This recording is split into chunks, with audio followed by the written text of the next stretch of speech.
Hello, friends. Welcome to the Ancient Health Podcast. I'm your host, Dr. Chris Motley. And today I wanted to talk to you about a serious subject.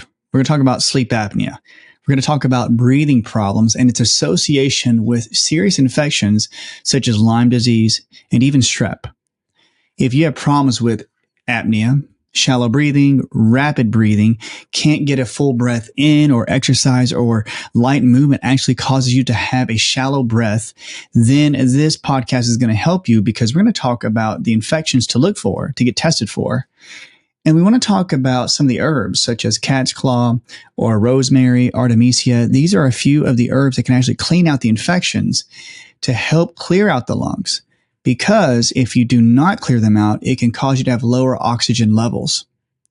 It can cause you to have anemia type symptoms, because if you have anemia and low oxygen without explanation, then you need to pay attention to this podcast, because the infections are overlooked or not even searched for, and you'll go in life not knowing why you have these breathing problems. Yes, can sleep apnea be caused by upper cervical neck fixations or lockup or misalignment? Can there be neurological issues within the brain? Yes, very much so. And these can all be associated with infections that are in the lungs or even in the heart. So let's talk about the herbs. Let's talk about therapies that can help this, and even some acupressure and acupuncture points that you can do at home to help you with lung problems. So first of all, we're talking about apnea. The reason I think it's so important to me is because my father hopefully he won't get upset that I'm talking about his breathing situation.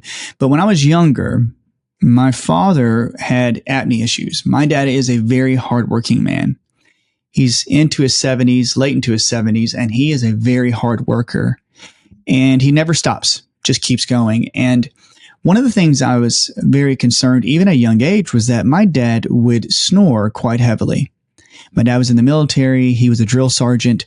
He would carry the 60-pound rucksacks. Is that what they call it? Up and down the hills.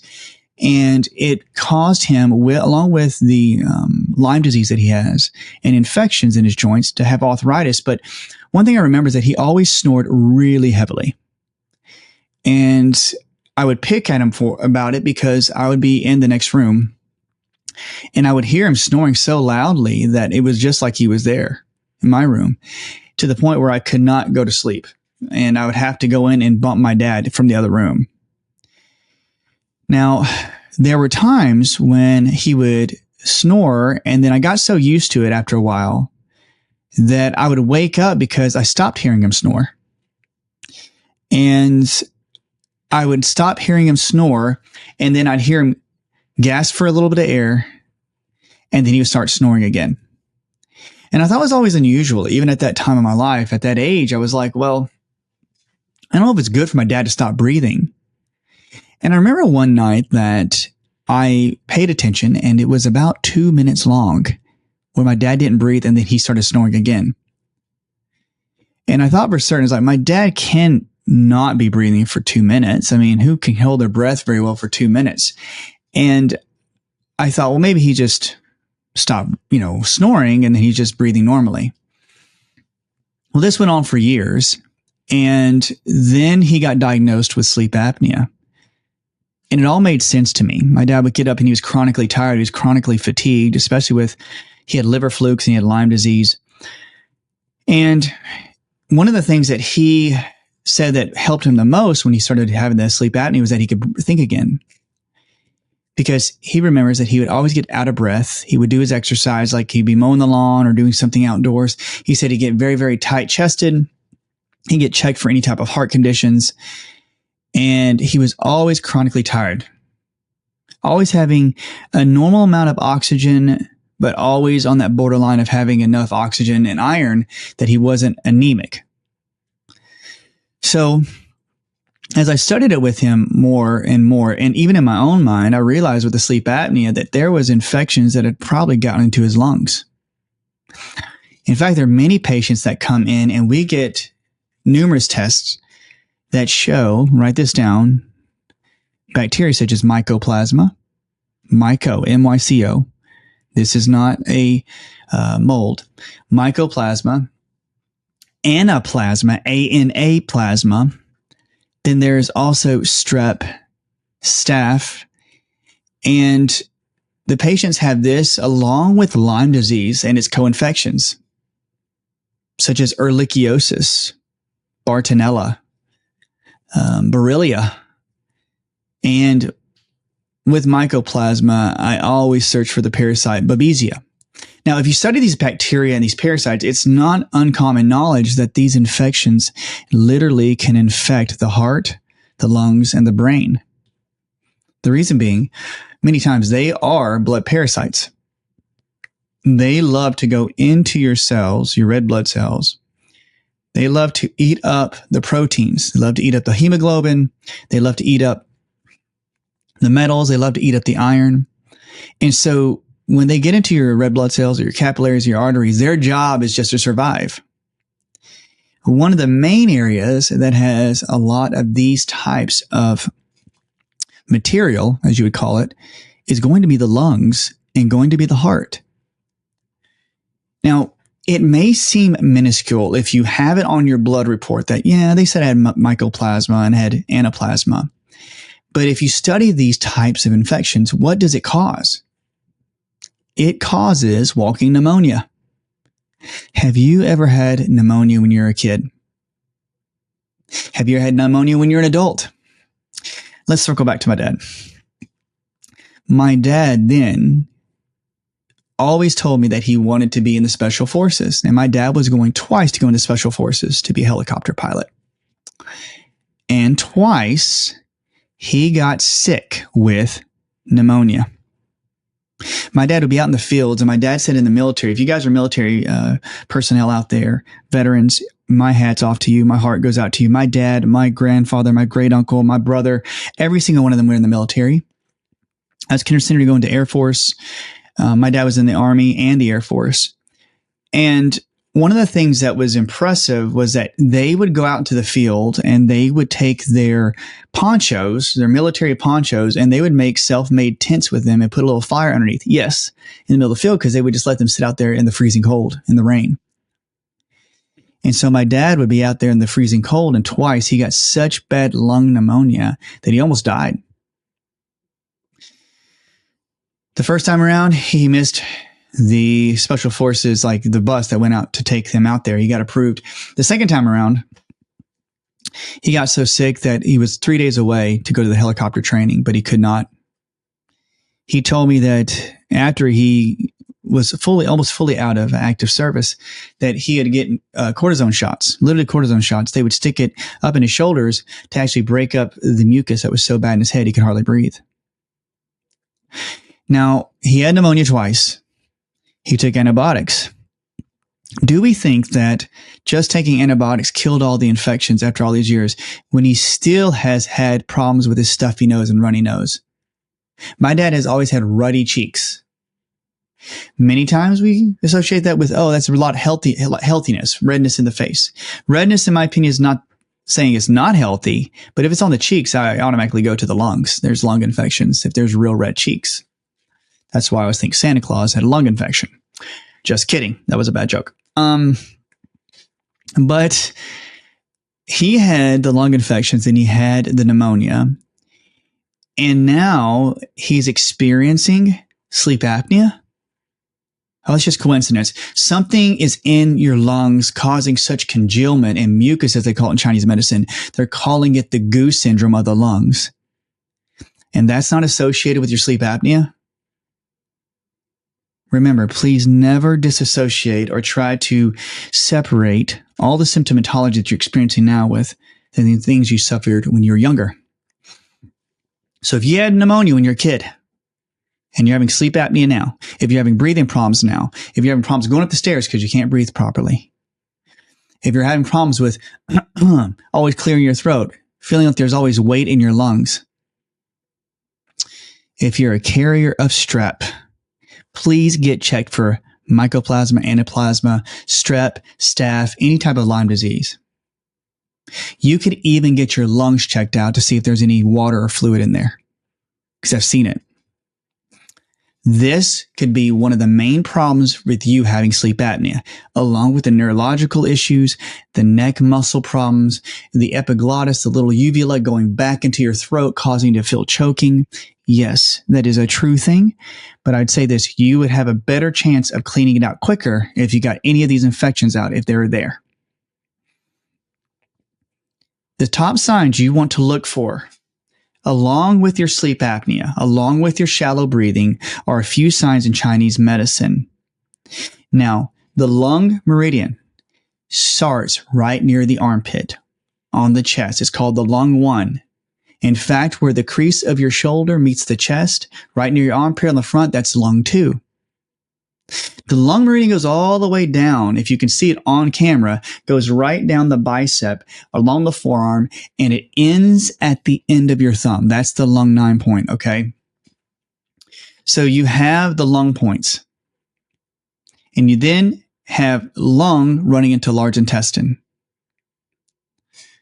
So you have the points along your forearm, along your thumb, and if you ever have a rash or pimples, or if you have problems with rashes or eczema along your thumb to the end of the thumb, or you have thumbnails that are very corroded or loose, or they actually look worse or sick compared to the other, that's a sign for a lung infection. If you have redness around the center of your cheeks, lung infection. If you see on your foot, if you have soreness, literally guys, listen to me, near the ball of your foot, near the 4th or 5th toe, the outer toes, if they are sore randomly, that could be a lung infection. So you guys are following me this here. You have that soreness on the thumbs. You could have the misshapen thumbnails. You then need to make sure that you don't get into skin infections. So you have all these things accumulating and you notice them. You're like, yeah, I've got all those. But have you ever had overall skin eczema, psoriasis, if you've had irritated skin all over the body? The skin is controlled by the lungs in Chinese medicine because the lungs help push out carbon dioxide and toxins such as heavy metals out of your breath, along with the colon pushing it out through your feces. If the lungs are sick, they will not push the toxins out. And what is the next way to get rid of it? Either through the bowels or through the kidneys. And what if they are sick? Then it'll come out through your skin. The fluids build up in the second layer of the skin. That's in Chinese medicine. And so it pushes itself out. So you find people that have all these symptoms I just talked about, along with eczema, skin, dry skin, always have to put lotion on all over the skin. If you've had that, then you definitely need to check for walking pneumonia. Strep, walking pneumonia, Lyme disease. Now, you can do a breath test to see what kind of force you can push out of your lungs. You need to get scanned. Go get viewings, imaging for your lungs. Point in case, I had a little lady, and she was so sweet. She's only 6 years old. Her parents are at wit's end. She had eczema all over her body. I mean, literally eczema so bad, guys, that it was like almost full red patches all over her face, all over her body. Parents would not get a full night's sleep. She was always itching so bad, just asking and begging her parents, like, please, mom and dad, help me. I know I'm itching. They're at wit's end. When she came to me, she was working with great practitioners, homeopathics, medical doctors, other doctors. And the one thing that they asked me to do is, can we find anything with an acupuncture system? And what I did find, everyone, was that she had lung infections, but had a lot of strep. She had lots of strep. So we started working on the strep and we started cleaning it out. And then towards the 6-month mark, she was getting a little bit, cleaner. Her skin was getting better. She was actually being able to sleep some parts of the night. But I found mycoplasma.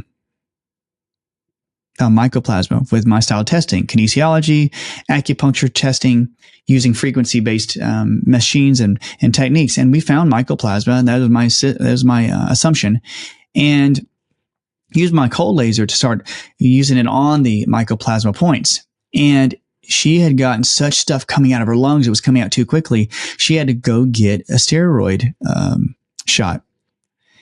And they're like, do you think it was some of that mycoplasma? I said, well, we'd have to get a blood test to verify. And sure enough, she had mycoplasma and strep. And she always had loose thumbnails, always had her cuticles so bloody around her thumbs. And I used to always tell her parents, I think she's got pneumonia, but none of the doctors would ever check her for it. I would just say, could they just check? Because she has to take albuterol 14 times a day. 14 times a day to take albuterol. And the doctors wouldn't even check for pneumonia. Well, this caused them to go check because she's having problems breathing because these infections may have been coming out too quickly. We're not sure, but she was using homeopathics and using some medications.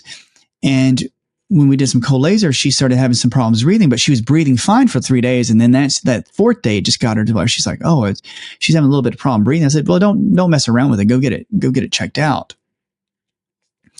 They found heavy pneumonia in half of her right lung. She'd had it for that long. Now, what I'm saying is we could all be walking around with stuff in our lungs and not even know it. It is important that you take it seriously. We found that we worked with her medical doctors. They did a really cool anti-inflammatory medication, and they said it was brand new. Parents wanted to try it. We were using different types of liquid herbal tinctures, and her skin, after 2 more months, is so smooth and clear that we have a little bit to go, but she's able to sleep through the night. She hasn't had to use one inhaler of albuterol since they found those infections and we started killing them off. Now, the reason I say that is because we often forget that there are infections that stay in our bodies. And if we are, in a sense, normally operating, we think we're not sick, we're fine, everything's good. This is not to raise fear, but more awareness. If you have any of those signs and symptoms, or if you're an athlete and you just can't keep a full breath in, please check for these infections. I would suggest that you would look into Microgen DX. That's a really good test. Microgen, GENDX.com.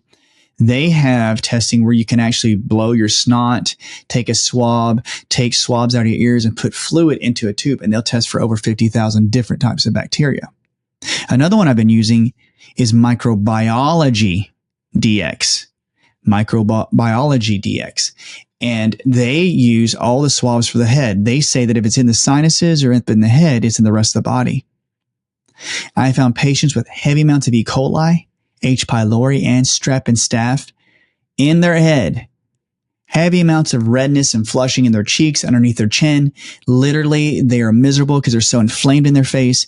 And they've been told that there is nothing wrong with their blood. There is nothing wrong within all the tests we're giving you. But then they go get a biofilm and a Marcon's test just by sending it to a lab, Microbiology DX or Microgen, and they're seeing that there's strep and staph and E. coli in high amounts in their head. I automatically send them off now. I don't even play around, because if it's in your brain, in your head, you're going to have continuous brain fog, problems with your memory, not being able to recall things. You're going to get sick in your head. You're going to have continuously snotty nose, sinuses filled, and you're going to have problems with your hearing if you're not careful. This is not to be scary. I'm just telling you, I've seen it every day in the office. If you have problems hearing, if you have all these things, check these 2 labs out. It'll be in the list of the labs that I send with the show notes.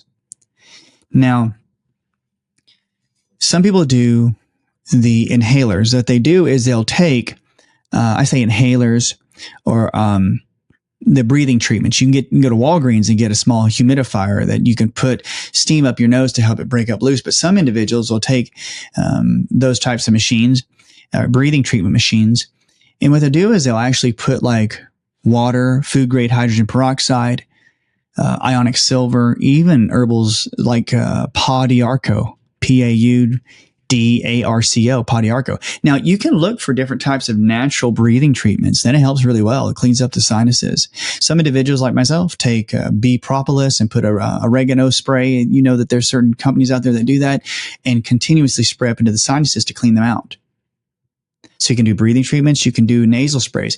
And some individuals would say, what or how much? If it's really bad, I think it's a steady maybe 2 to 3 sprays a day of oregano just to go up there and get that oregano to clean out the sinuses.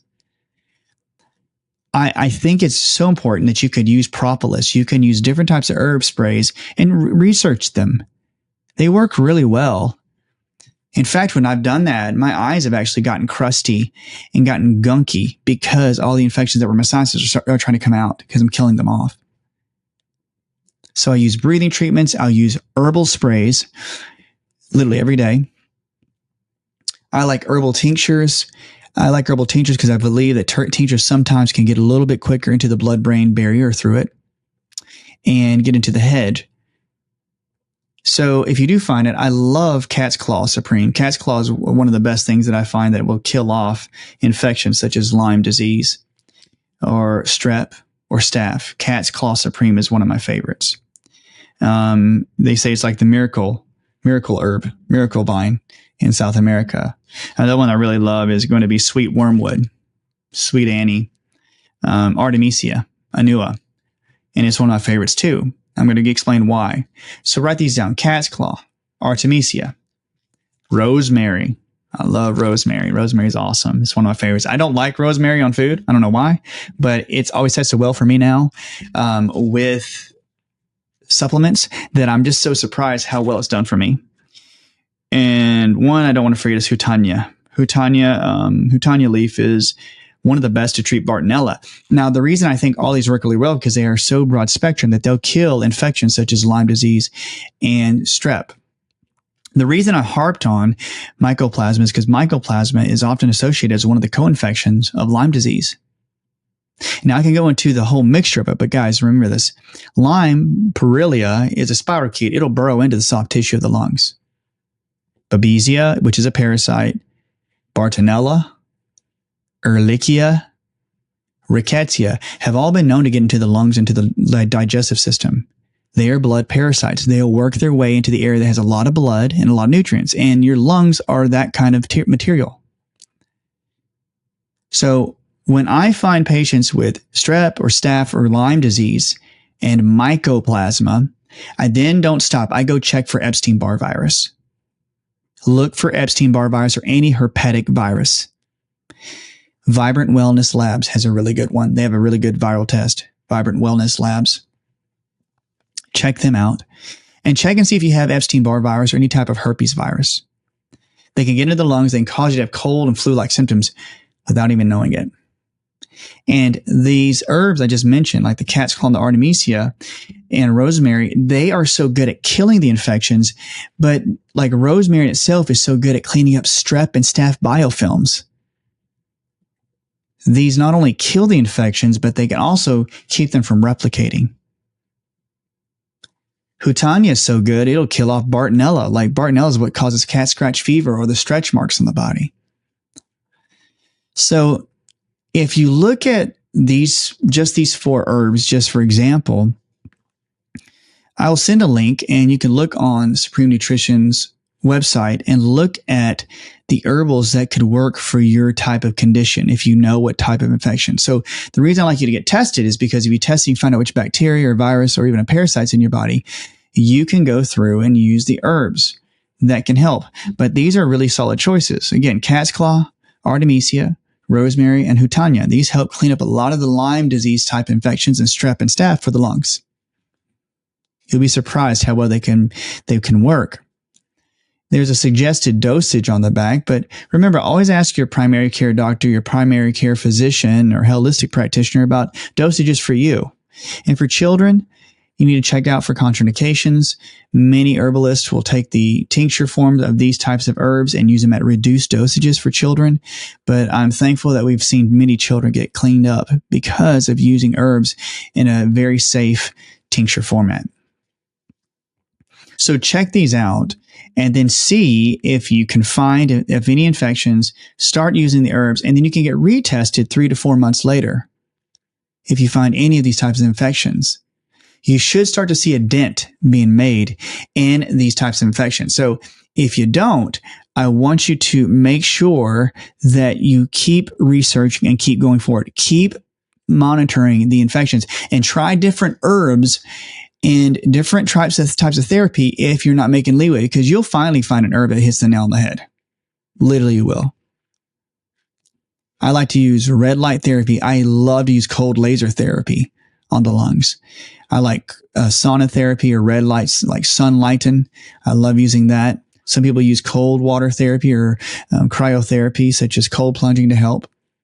I like microcurrent therapy. I use a microcurrent machine here that uses microcurrent to put a current through the body to actually kill off the infections. So if you can check if there's a practitioner that's microcurrent technology, especially kinesiologists, to help clean up infections, check into that.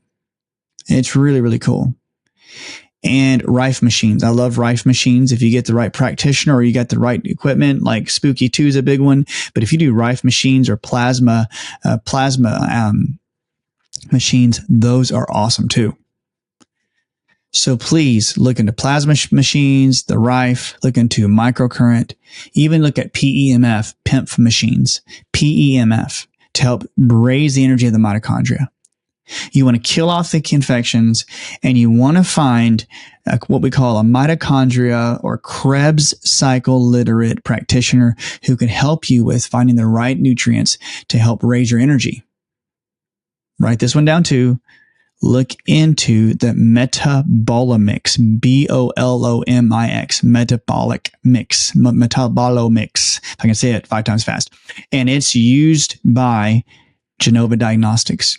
It'll tell you about all the B vitamins and minerals that you have that should run your energy cycles. And if they're deficient, like magnesium or B1, B2, B3, it'll tell you how low you are. If you don't have enough of those in your body, you will not run your Krebs cycle efficiently, and you'll keep in that same state of staying infected and reinfected. So look into your Krebs cycle and the energy production of the body. So guys, these are some of the basic points. Clean up those infections. If you start to find infections, find a Lyme literate practitioner. If you have other questions, you can always reach out to me. I'll do my best to answer. I have extra questions I try to answer in my membership. And so if you want deeper information, check out the membership, see if there's some info in there that you would like to check out. We try to keep it pretty fresh and try to keep all the Q&As going. I have a lot of Q&As there to help answer the questions of the members when they need it. Want to be as available as I can.